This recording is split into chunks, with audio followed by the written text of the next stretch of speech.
aan ku soo bandhigi jirnay buuggii uu qoray Faarax Maxamed Jaamac ee lagu magacaabi jiray ama lagu magacaabo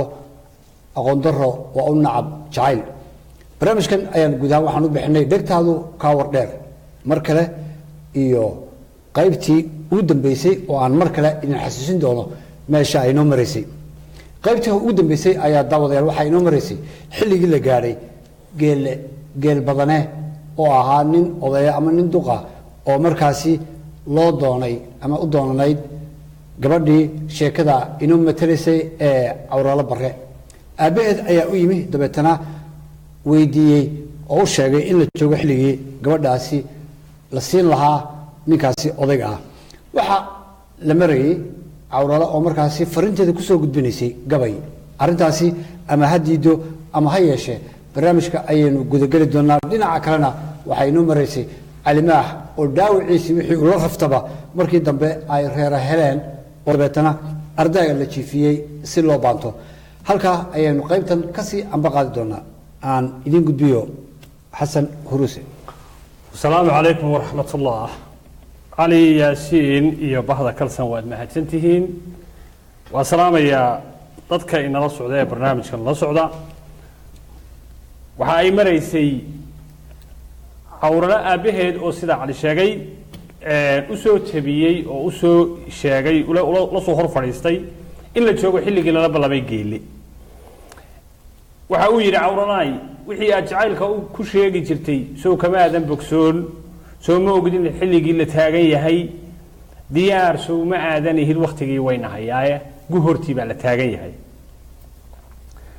Awrala aabaheed way la hadashay arintu siday ugu adag tahay ayay u sheegtay waliba waxay damacday inay gabay ku beer la xawsato oo ay xaajadeeda ku soo bandhigto gabayga Awrala waxay leedahay maal qabeenka geelisa ramag madar ku maalaayo oo mulugii adduunyada qabo midigta loo saaray nin macnaha magaalada yaqaan yay maska bidhaama magalooti jaahila oo haddana madaxa taagaya oo haddii muran idin soo dhex maro meel ku jabinaya ninkii birimageydada yaqaan yay maska bidhaama maangaab aan aqoon iyo lahayn madadka haasaawe oo mugdi iyo habeen gudahayo marin habaabaya oo aan maraaciga haween muxibadood haynin oo aan milgiya maansa gabay midhar ka sheegaynin inaan meel cidla ah way tamaayay maska bidhaanta مودل وي iyo jaahil aan muqdar ba ahayn oo magliga iyo hangoolayntu waa meheradiisii waa wixii makalay geeladay milaygii dayreede murwa dumar daryeelkeedu waa xiliya maamuuse mar haduu manaafici hunguri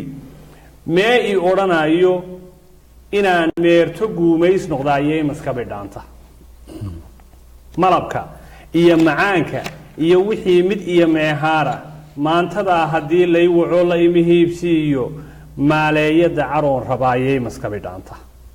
aabow maqaam iyo waxaad moogtahaa badane oo intaas mas'ala soo jirtaan marag u haystaaye haygu meherin aabow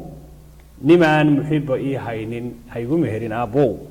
nimaan muhibba ii haynin magliga iyo hangoolayntu waxay u jeedaa waxa geela dhulka u martay gabadhii hore ee walaasheed ahayd inay gacanta geela ku baxday oo hangool uu ku dhuftay isagoo dilaya doogtiisii waxay u soo dhacdaba aakhirka ay u dhimatay inta Awrali markay tiri Barre intuu fadhiga ka kacay gambarku ku fadhiyay oo kor u dhawaaqay ayuu yiri war dalmar iyo hooyadeeday bal kaalay waxa gabadhan afkeeda alla ka keenay deriskiina waa isu soo baxay markii la isu wada yimi oo dhawaqii odayga lagu soo baxay oo la isdhex maray oo buuqii bilaabmay si hoos bay u dustay Awrali waxa isku dayday inay baxsato iyar dabadeed ayaa la tibi dalmar baa waxa la yiri raadi oo iyadoo garbaduub u xidhan haday ku soo raaci weydo keen sidii la filayay dalmar walaalkeed weeyay waa ka daba tagay dhaqsaba waa soo helay iyada oo laba diblaysan ayuu guriga ku soo celiyay hooyadeed waxay leedahay gabadhan jimba qaatay haloo kitaab furo inta goor tahay sidani miyir qab maaha tiir aqalka dhexdiisa ah ayaa laba dible loo qabatiyey duhurnimada markii la isu wada yimi oo xigtadu isu timi adeerkeed naalay oo meel dheer laga doonay ayaa ka mid noqday dadkii yimi goor tiiqadadii la dhamaystay adeerkeed iyo cawrale waa loo kala tegay si uu qanciyo adeerkeeda ku soo hadhay wuu la hadlay cawrala aad buu la hadlay wuxuu ku yidhi cawralay waxaan ahay ninkii magaca kuu bixiyey waxaan ahay ninka kuugu sababaha iskuulkaad gashay oo aabbaha ka qanciyey in cadan iskuul lagaaga daro foolxumo weyn ayaad noo geysanaysaa reerkiina hanti fara badan ayaa dhaafinaysaa dantaada iyo ta reerka midna kuma jirto inaad diiddo ninkaanu kuu garannay waxa uu soo qaatay gabyaa hore oo la odhan jiray xasan xayre buu hadalladiisii wax ka soo qaatay oo yidhi ma og tahay adduun nimaan lahayn laga ilwaad roone ma og tahay dadkuba haatan waa u iima tiriyaaye ma og tahay inkaar waalid waa eeba kugu taalle ma og tahay ishiisaa ka daran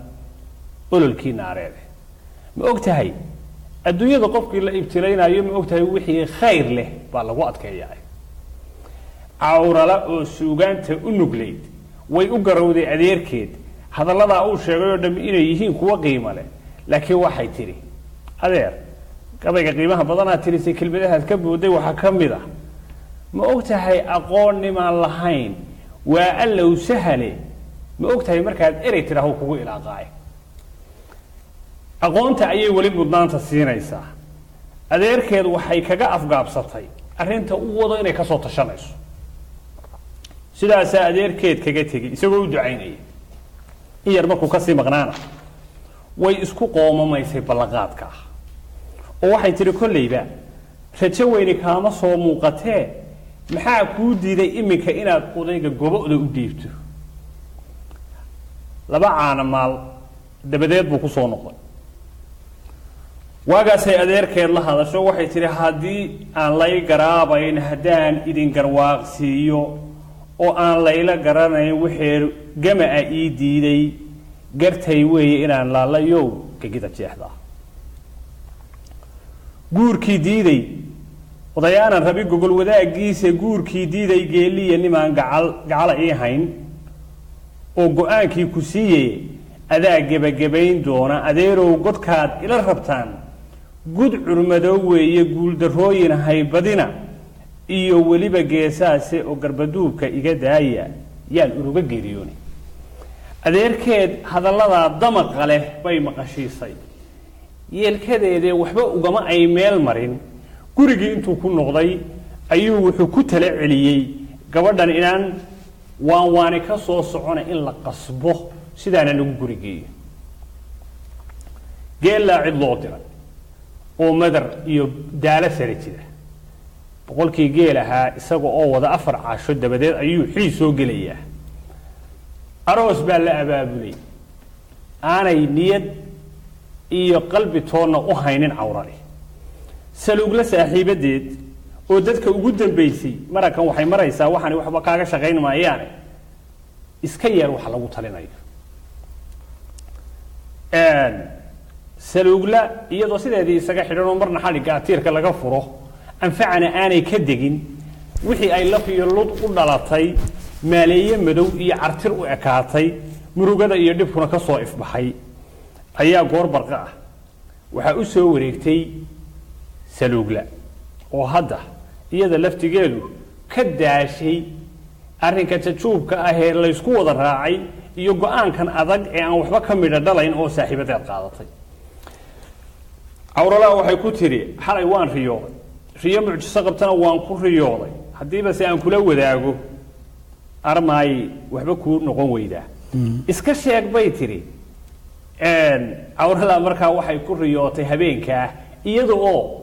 inta la dheelmiyo gebigeediiba la qaaday laas qoray isa sii taagtay oo buuralayda iyo mashaxaleed ka baxday oo culimadii la soo fadhiisiyey oo aroos halkaa loogu dhigay oo dhallinyarada rag iyo dumar bali halkaa laga cayaarayo waxa ay tiri gabayaynu xoogaa ka soo qaadan doono waynaan dhammaynayn akhristayaashuna buugga ugu tegi doonaan matakhayay marsadii laas qore muuqda daarihii oo mirir baan ku maray maydh ilaa marinkii dheeraaye dabadeed mashaxaleed u kacay madashii weynayd dad muslina haddii aynu nahay macasi waa ceebe muftiga iyo mashaayiikhda diin mariye qiilkii oo masalooyin waajiba halkaa cali maqbuulay min aroosa laygeli anoo lay mashxarada iyo marwo iyo wixii madad lahaa la imarxabeeye imaaweesho dhalintii shirbada muraysan qaadaysay oo wiilkii muraysiga ahaa midigta lay saariye masar iyo xariir wada milmila ii maraan mariye mahad eebe weeyaan hurdadii dhabu macaanaatay oo maaxi aan u jiirgo ay jannada midhaha yaalquudnay majarogadka mawjado gebliyo maayadaha raacnay marmar kale daruuraha cirkiyo samada meehaabnay anigoo wixii iga maqnaan la ima hiibsiiyey oo maashaa allah iyo fadhiyo meelaan garanaayo oo mafsuuda raaxada adduun miridha weeyaan ku mirkacay anoo meel cidlo amiir la-aan jiifa muxibada riyada uun ahayd muhashadeedayba gabayga aynu inta ka soo qaadanayno ayaa cawrali waxay maqashiisay saaxiibadeed saluugli intay aada u dhegaysatay kana yaabtay ayay waxay tihi wax yaablaad sheegaysaa laakiin midhka runta aan kuu sheegayaa waxay tahay ama riyo ku aroos gal ama iska daah galabtaa aynu joogno waa lagu gelbin waana lagu aroosaya sidii ay sheegaysay bay u dhacday abaabulkii arooskii iyo aqalkii la taagay casarkaa durbaan ku yeedhay madad allow nebi allow nuur allow maxamed nebi magacsamow baa haweenku hareeraha ka soo yidhaahdeen dhallinyarada shirbaha iyo howl casarsa isu diyaarisaa muuqatay galbiska iyo mashaayiikhdaa muuqday aroos baa la geliyey iyada oo cagaha jiidaysaad moodo in deldelaad loo sii wado saasay ku aqal gashay geelle gabadhan waxaa ku taagan aydin iyo nabar aan ka soo raynayn kaar iyo darbad baa lalinaysa gurigii geellaa habeenkaaba la geliyey wiig iyo lababa baxnaanadeedii iyo baanteedii baa dhib ku noqotay aakhiratahankiina gurigoodii ayuu ku soo celiyey isaga oo ka dareen qaba inay tanna ku nafbaxdo oo naanaystii hore mid la midi dhulka u marto waqti dabadeed hadday ka soo reen weyday waxaa la weydiiyey inuu warqadeedii bixiyo oo madaxeeda u sii daayo sidaas ayaa reeraha calina warkii ku gaadhay oo dhiigka fuqay oo la yidhi gabadhii waa la aqalgeliyey caadadii soomaalida weeye hadday gabadhi sodoh noqoto ka hadalkeedu iyo waxbaan la dhex mariyo way isjeclayn hadal reeban buu wakhtigaa ahaa cali quus buu qaatay isagoo ay murugo weyn ku ahayd warkii xiis ka yimi iyo cawrara waa la aqal gashay muddo dabadeed markii warkani soo yeedhay in cawrale lasoo ninkii gurigiisii ay ka soo noqotay koodiina joogto warqadeediina heshay ayaa cali fariin dirta reerihii baa warku ku dhacay inuu gabadha doonayuu sheegay waa loo soo ogolaaday cali baa la baxnaaninayaa cawralena waa bukaan dhulyaalah halkaa waxaynu kasii ambaqaadi doonaa toddobaadka dambe qaybta dambe inay iscalabsadeen cali iyo cawrala iyo waxay ku dambaysay waa hagaag labadiiba waa dhaawac marka baxnaanin u baahan labaduba waa baxnaano waayahay daawadeel intaasi ayaanu kusoo koobaynaa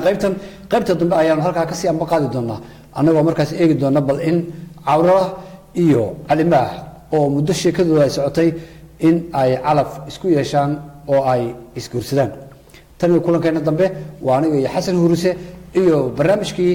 dhegtaadu kaa war dheer